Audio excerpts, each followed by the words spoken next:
नमस्कार शिक्षार्थियों, bridge work classes में आप सबका स्वागत है। तो शिक्षार्थियों, आज बहुत ही खुशी की बात है कि ब्रिज वर्क क्लासेस में मैथ का जो सेशन है शुरू हो गया है। यह मैथ सेशन का पहला चैप्टर है शिक्षार्थियों।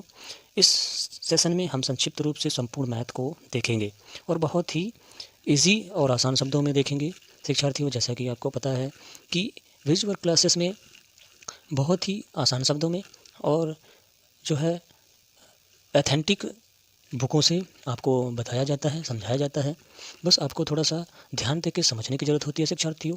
कोई भी काम एक दिन में नहीं होता। इंग्लिश में एक कोटेशन है शिक्षार्थियों, Rome was not built a day, मतलब एक दिन में कोई काम नहीं होता है। उसके लिए कई वर्षों का समय लगता है शिक्षार्थियों, कई दिनों का समय भी लग जाता है शिक्षार्थियों, कई महीनों का भी समय लग जाता है शिक्षार्थियों। हमें निरंतर कदम पर कदम बढ़ाते जाना है शिक्षार्थियों, कभी रुकना नहीं है शिक्षार्थियों, क्योंकि रुकेंगे तो हमारे हाथ में निराशा के सिवाय और कुछ भी हाथ नहीं लगेगा।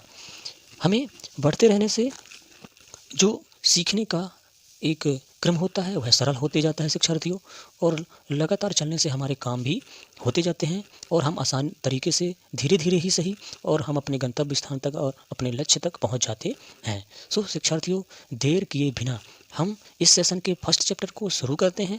उससे पहले मैं आप लोगों को फर्स्ट सेशन का पहला चैप्टर शुरू करने से पहले ये बता देता हूँ कि हम अंकगणित में किन किन चैप्टरों को कवर करेंगे। और यह बता दूं शिक्षार्थियों कि ये जो संपूर्ण चैप्टर है, जो मेरी मैथ की क्लास होगी, यह संपूर्ण ARS अग्रवाल बुक से, जो कि बहुत ही विख्यात बुक है, ऑल इंडिया में चलती है, उसके संपूर्ण चैप्टर होंगे। उसी से मैं RS अग्रवाल को आधार लेकर मैं आपको संपूर्ण जो मैथ अंकगणित है और रीजनिंग भी लास्ट में करेंगे शिक्षार्थियों।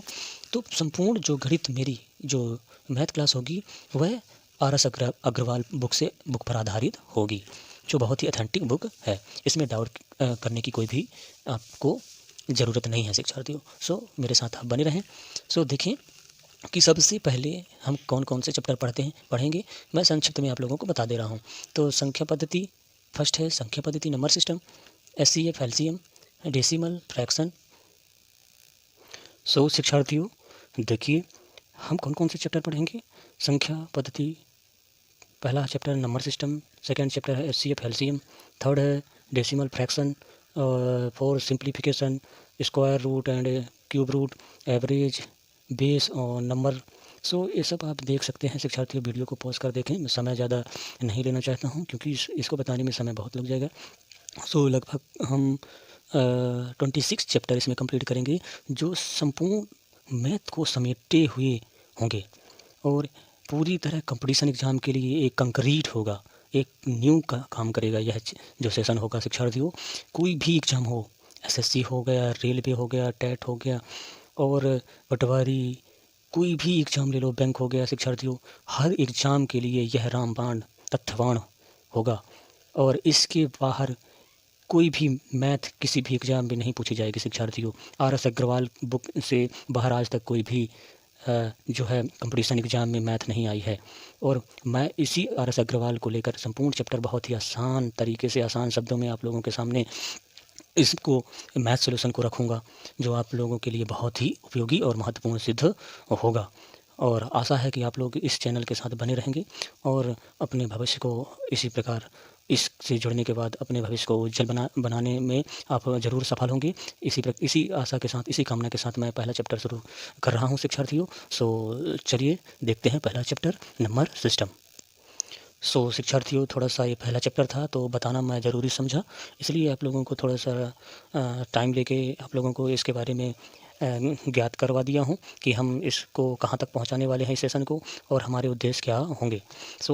समय ज़्यादा ले लिया हूँ, उसके लिए क्षमा प्रार्थी हूँ। तो चलिए अब हम सीधा अपने लक्ष्य की ओर चलते हैं और पढ़ते हैं पहला चैप्टर, नंबर सिस्टम मीन्स शिक्षा पद्धति। शिक्षार्थियों बता दूं कि मैथ में यह चैप्टर बहुत इंपॉर्टेंट है, क्योंकि हमको मैथ में यही है कि हमको किस प्रकार से हम किसी भी सवाल को किस प्रकार से सॉल्व करें, उसको किस प्रकार से डिवाइड करना है। तो बहुत लंबी लंबी संख्याएं आ जाती हैं, सो उनको किस प्रकार से हम उनका डिवाइडेशन करें, किस प्रकार से उसको डिवाइड करें, काटें, किस संख्या से कटेगा, कैसे काटें। सो हम सम नंबर सिस्टम के माध्यम से हम इसको समझेंगे और बहुत ही आसान शब्दों में समझेंगे।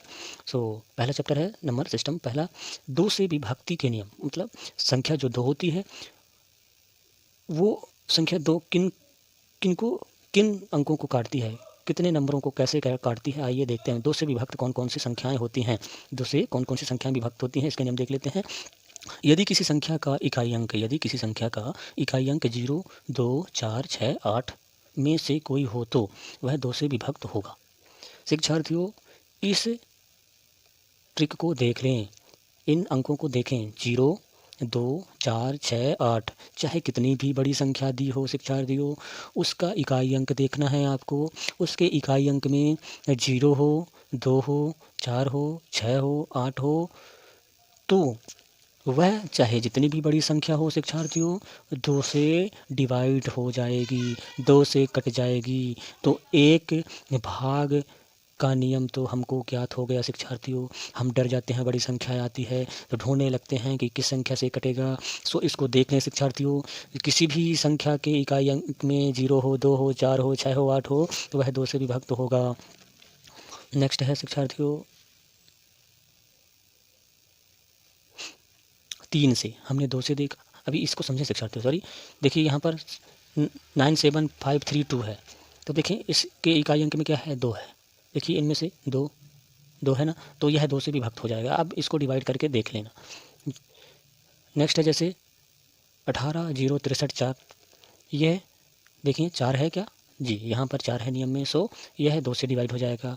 अब यहाँ पर देख लें 6 है, इकाई अंक क्या है, 6 है, यहाँ पर 4 है, 2 है, यहाँ पर 8 है, यहाँ पर 0 है। सो इनमें ये नियम जो हैं इसमें इन सभी में लागू होते हैं। सो ये सभी संख्याएं 2 से डिवाइड हो जाएंगे शिक्षार्थियों। एकदम कॉन्सेप्ट क्लियर हो गया होगा शिक्षार्थियों। इसको आप डिवाइड करके देख सकते हैं, इतनी बड़ी बड़ी संख्याएं 2 से डिवाइड हो जाएंगी इस नियम के आधार पर। इसको आप कॉन्सेप्ट क्लियर करके रखें, इस कंसेप्ट को आप क्लियर करके रखें। थर्ड देखते हैं, दूसरा देखते हैं 3 से विभक्ति के नियम। संख्या 3 से विभक्ति के नियम। यदि दी गई संख्या का योग 3 से पूर्णतः विभक्त हो जाए, यदि दी गई संख्या 3 से पूर्णतः क्या हो जाए, यदि दी गई संख्या का योग, जो संख्या दी हो शिक्षार्थियों उसको जोड़ना है, यदि उसका जो योग प्राप्त होता है वह 3 से डिवाइड हो जाता है, विभक्त हो जाता है, तो संपूर्ण संख्या 3 से विभक्त हो जाएगी। सो शिक्षार्थियों, इसमें आप सोच रहे होंगे कि जोड़ने में बहुत टाइम लग जाएगा। सो नहीं लगता शिक्षार्थियों। देखो 7 + 5 + 6 + 8 + 4, इसको जोड़ें। सो 7 × 5 = 12, 12 × 6 = 18, 18 × 8 = 26, 26 × 4 = 30। शिक्षार्थियों कितना हो गया, 30 हो गया। अब 30 3 से डिवाइड होगा कि नहीं होगा, होगा। यह योग 3 से डिवाइड होगा कि नहीं होगा, होगा। 3 × 30 पूरा डिवाइड हो गया ना, 3 × 3 = 0, 3 × 10 बार में पूरा डिवाइड हो गया। सो यह संख्या 3 से डिवाइड हो जाएगी, यह संख्या 3 से डिवाइड हो जाएगी, संपूर्ण संख्या 3 से डिवाइड हो जाएगी। इसको देख लेते हैं शिक्षार्थियों, क्या है, 9 + 6 + 3 + 4 + 2 + 1। शिक्षार्थी इसको देखते हैं। 9 × 6 = 15, 15 × 3 = 18, 18 × 4 = 22, 22 × 2 = 24, 24 × 1 = 25। तो शिक्षार्थियों इसको देखें, योग कितना प्राप्त होता है, 25। क्या यह 25 3 से डिवाइड होता है, देखें क्या यह 25 3 से डिवाइड होता है, सो नहीं होता शिक्षार्थियों। तो यह संख्या 3 से डिवाइड नहीं होगी, तो यह नियम ध्यान में रखें। सो नेक्स्ट देखते हैं शिक्षार्थियों, सी नंबर 9 से विभक्ति के नियम। 9 से विभक्ति के नियम, तो आगे देखते हैं। दी गई संख्या का योग 9 से पूर्णतः विभक्त होना चाहिए। सेम जैसे 3 का नियम था, सेम उसी प्रकार 9 का भी नियम है। दी गई संख्या का योग 9 से विभक्त होना चाहिए। तो शिक्षार्थियों आइए देख लेते हैं, जोड़ के 7 + 5 + 4 + 6 + 2 + 3 जोड़ते हैं। 7 × 5 = 12, 12 × 4 = 18, 18 × 6 18 × 6 = 24, 24 × 6 = 2 = 26, 26 × 3 = 29। तो एक बार और जोड़ लेते हैं शिक्षार्थियों। 7 5 12, 12 4 12 4 16, 16 6 22, 22 22 और 2 24, 24 और 3 25 26 27, सॉरी वहाँ पर थोड़ा सा मिस्टेक हो गया था, 27।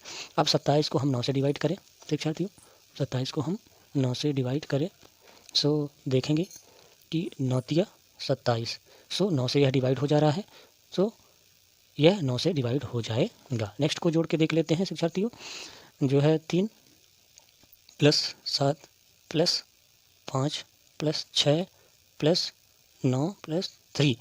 अब इसको देख लेते हैं। 3 7 10, 10 5 15, 15 6 21, 21 9 30, 3 33। तो 33 डिवाइड 9 से करते हैं, तो क्या यह डिवाइड होता है शिक्षार्थियों? नहीं होता। सो यह 9 से डिवाइड नहीं होगा। इस प्रकार से हमको नियमों को ध्यान में रखना है शिक्षार्थियों, और बहुत ही आसान तरीके से हम मैथ को सीखेंगे। सो नेक्स्ट है शिक्षार्थियों डी, 5 से विभक्ति के नियम। अब 5 से कौन कौन सी संख्या विभक्त होती हैं, कौन कौन सी संख्या कट जाती हैं शिक्षार्थियों? आसान शब्दों में, तो जिस संख्या का इकाई अंक, यदि दी गई संख्या का इकाई अंक 5 हो अथवा 0 हो, तो वह संख्या 5 से पूर्णतः विभाजित हो जाएगी। हो जाएगी, इसको देख लीजिएगा, हो जाएगी, हो जाएगी, हो जाएगी शिक्षार्थियों। इस पर ध्यान दें पुनः। यदि किसी संख्या का इकाई अंक 5 हो और 0 हो, 5 और 0 हो, तो वह 5 से विभक्त हो जाएगी। दी गई संख्या का इकाई अंक 5 हो या 0 हो, 5 हो या 0 हो, 5 हो या 0 हो, तो वह 5 से विभक्त हो जाएगी। तो देख लेते हैं। 86 73 5 इकाई अंक क्या है? 5 है। 68 73 0 इकाई अंक क्या है? 0 है। सो यह 5 से दोनों ही संख्याएं विभक्त हो जाएंगी शिक्षार्थियों। इसको आप विभक्त करके देख लीजिएगा, डिवाइड करके देख लीजिएगा, भाग दे के देख लीजिएगा, जरूर ही यह संख्याएं कट जाएंगी। सो नेक्स्ट देखते हैं शिक्षार्थियों, नियम याद रखें, बहुत ही काम देने वाला नियम है शिक्षार्थियों पूरे मैथ चैप्टर में। सो नेक्स्ट है 4 से विभक्त होने के नियम। इसको ध्यान देना है शिक्षार्थियों। कोई दी गई संख्या 4 से विभक्त तभी होगी जब उसके दहाई अंक और इकाई अंकों से बनी संख्या 4 से पूर्णतः विभक्त हो जाए शिक्षार्थियों। इसमें ध्यान दो। 97 81 32 मतलब क्या बोला है? दहाई अंक कितना है इसमें? 3 है। इकाई अंक कितना है? 2 है। इन दोनों अंकों को आप 4 से डिवाइड करके देखो शिक्षार्थियों कितना है? एक दहाई और इकाई अंक मिलकर 32 है। तो 4 से इसको काटिए, क्या कटता है? एक दहाई और इकाई अंक को मात्र 2 अंकों को लेना है शिक्षार्थियों, पीछे से 2 अंकों को लेना है, दहाई और इकाई को, और 4 से डिवाइड करना है। यदि 4 से डिवाइड होगा तो संपूर्ण संख्या 4 से डिवाइड हो जाएगी। देखते हैं, जो 4 का पहाड़ा पढ़ते हैं। 4 एकम 4, 4 दूना 8, 4 तिया 12, 4 चौके 16, 4 पंचे 20, 4 छंग 24, 4 सत्ते 28, 4 अट्ठे 32। तो यह 32 जो है डिवाइड हो जाता है शिक्षार्थियों, 4 से डिवाइड हो जाता है। सो यह 4 से डिवाइड हो जाएगा, यह संख्या संपूर्ण 4 से डिवाइड हो जाएगी, यह पूरी संख्या 4 से डिवाइड हो जाएगी। इसको देखते हैं शिक्षार्थियों, क्या इसका पीछे के 2 अंक दहाई और इकाई अंक जो 54 है, क्या यह 4 से डिवाइड होता है? तो देख लेते हैं। 4 एकम 4, 4 दूना 4 तिया 12 नहीं होता शिक्षार्थी, इसको आप डिवाइड करके देख लें, नहीं होता। सो यह 4 से डिवाइड नहीं होगा। इन नियमों को याद रखें शिक्षार्थियों। आगे देखते हैं 8 से विभक्त होने के नियम। 8 से विभक्त होने के नियम, 8 से भाग देने के नियम। कोई दी गई संख्या सेम उसी तरीके से 4 जैसे है, लेकिन एक अंक इसमें और हमको लेना पड़ेगा शिक्षार्थियों। जैसे 8 से विभक्त होने का नियम, कोई दी गई संख्या 8 से विभक्त तभी होगी, 8 से तभी कटेगी जब उसके सैकड़े, दहाई तथा इकाई अंकों से बनी संख्या 8 से पूर्णतः विभक्त होगी। मतलब यहाँ पर एक अंक और लेना है।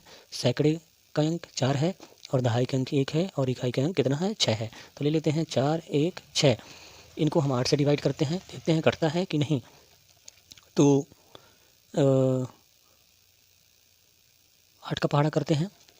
8 8 दूना 16, 8 3 24, 8 चौके 32, 8 पंचे 40, तो 40 कट गया और बचा 16, तो 8 दूना 16। तो इस प्रकार से यह पूरा डिवाइड हो जाता है। सो यह 8 से डिवाइड हो जाएगा। और इसको देखें, यह क्या होता है, लिख लेते हैं, इसको भी देख लेते हैं लिख के।